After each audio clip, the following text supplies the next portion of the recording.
These are my last few days of land life. That was the last hangout with Lolita. Soon, I'm going back to life on the water. What did I learn from a long stay in the U.S.? And what are my goals moving back to boat life? As a matter of fact, we're bums on a boat. We're bums on a boat.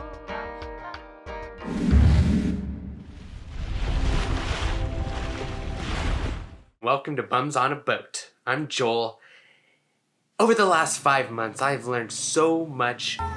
Like the true power of your beliefs and your state of being. And you have research from Stanford proving that now, that mindset is more important. I've learned than about anything else. diet and how good you could actually feel when you treat your body with love. And you actually pay attention to the foods that make you feel good and the foods that make you feel bad, and you make the choices to feel your best. Right here is the Last Supper. It's been 8 days of this intense cleansing diet. 5 of the days have been juice only, so juice for lunch, juice for dinner, and a smoothie for breakfast. Tony made us some ginger shots. Za zdrowie. For health.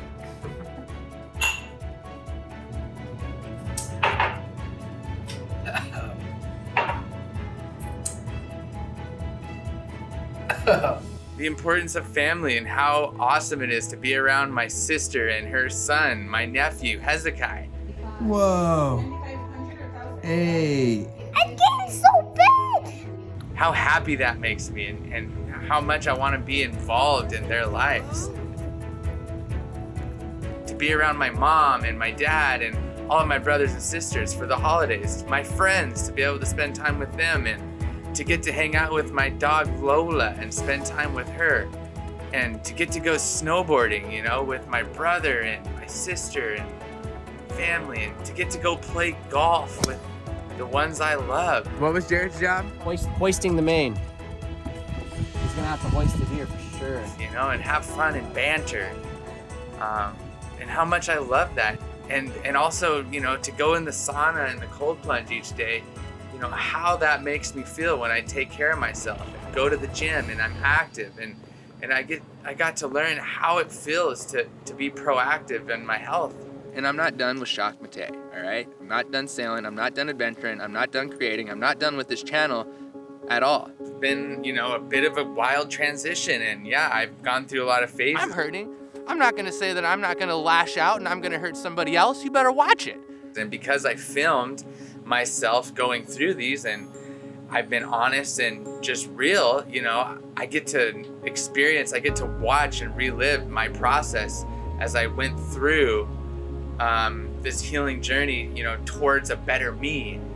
I'm ready now. I'm ready to get back out there and be that nomad that I am. That is me. That's the life I worked so hard to create, to be constantly traveling, to be sailing, to be learning new things, to meet new people. So we're transitioning from this land life. I'm already starting to pack. I'm already preparing because my flight leaves out of here soon, and I'm gonna be getting on this boat, learning to sail from lifelong sailors, learning how they run charters on this beautiful 76-foot sailboat. I mean, it's a classic, and I'm just so excited. I cannot wait to get back to the boat. There's a new guitar back there. I got that for Christmas from my brother and Maria.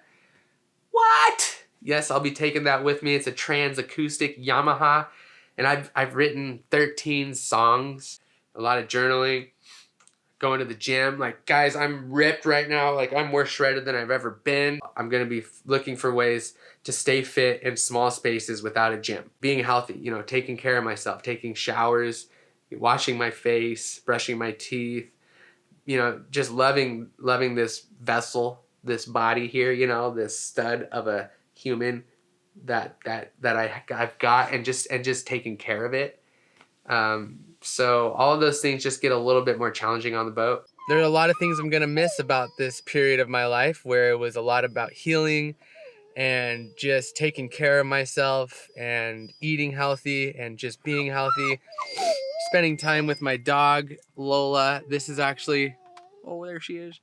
This is the last time I'm going to be seeing her for a long time. We're going to the dog park, which is something we do every day, or we go on hikes, but I like to take her out, and Shyla's her cousin over there, and they're ready to go, and I'm sitting here filming. You making some friends, Lola?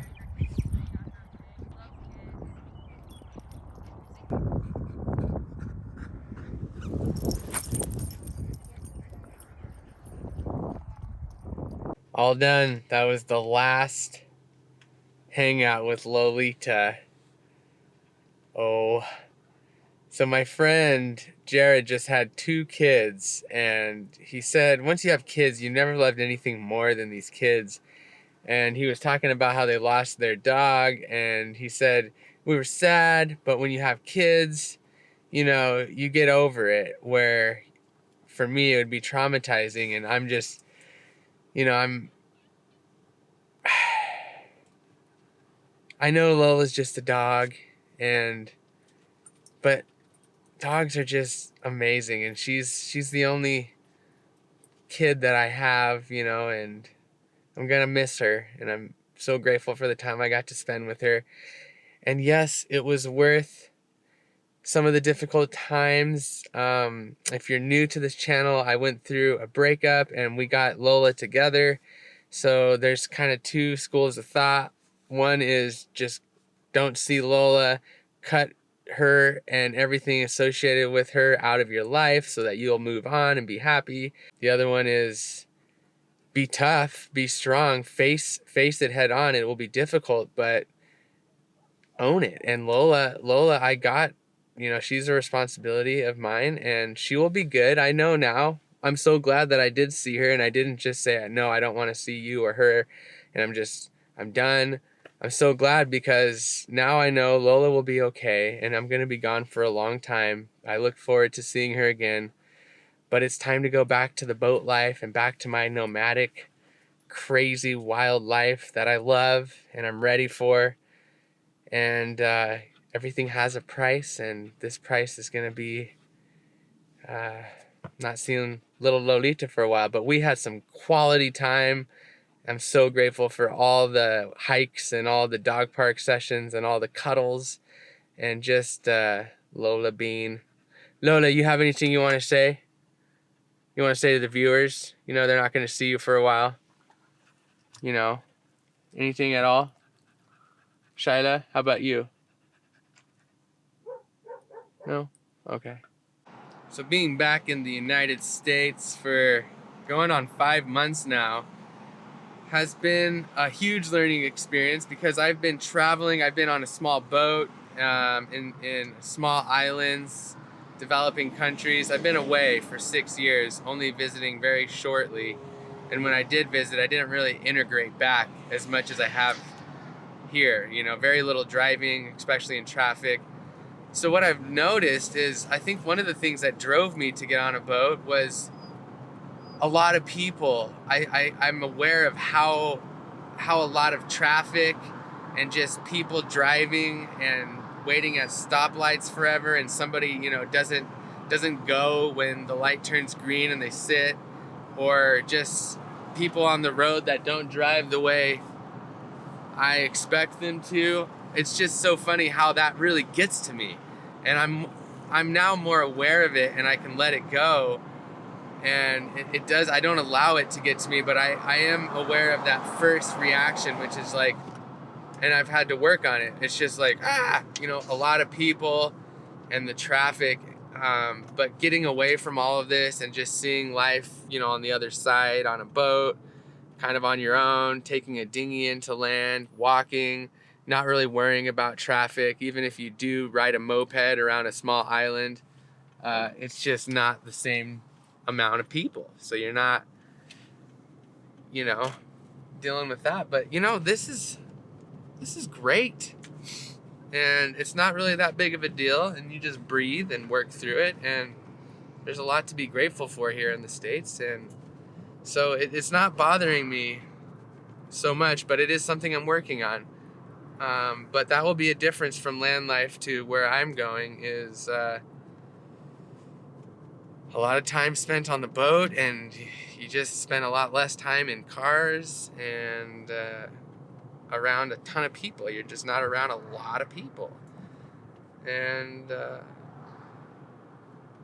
yeah, I do like that about boat life. Well, Lola, this is it. Say goodbye. Say goodbye. Oh, bye, everybody. All right, Michael's here. I'm gonna drop Lolita off. We had a great last little road trip. Oh, I'm gonna miss old girl, but she's gonna be in a great spot, and I'm not worried about her anymore. Trigger points.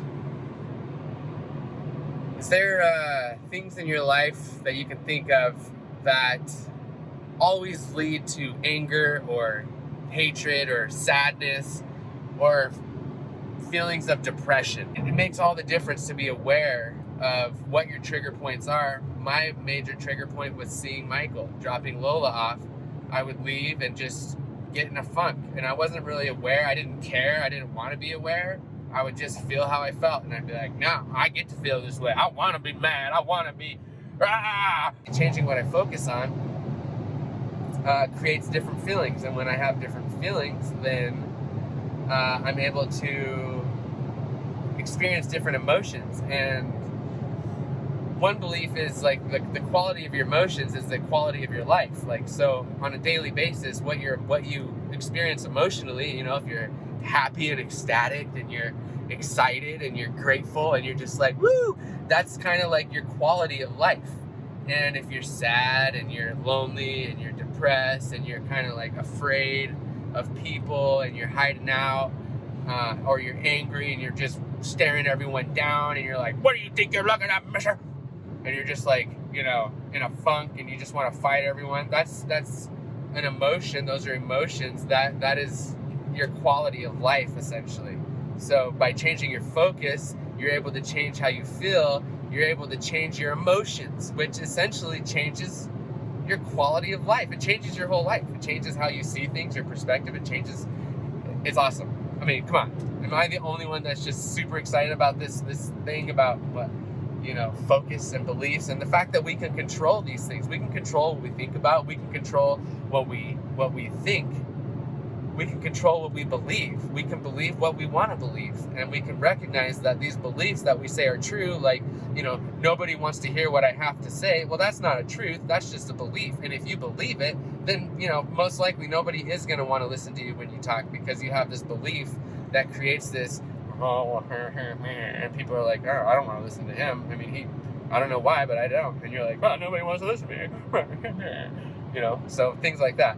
Anyways, I'm driving, so I should probably focus. There's a big semi next to me, and he's passing me. I don't think so, mister.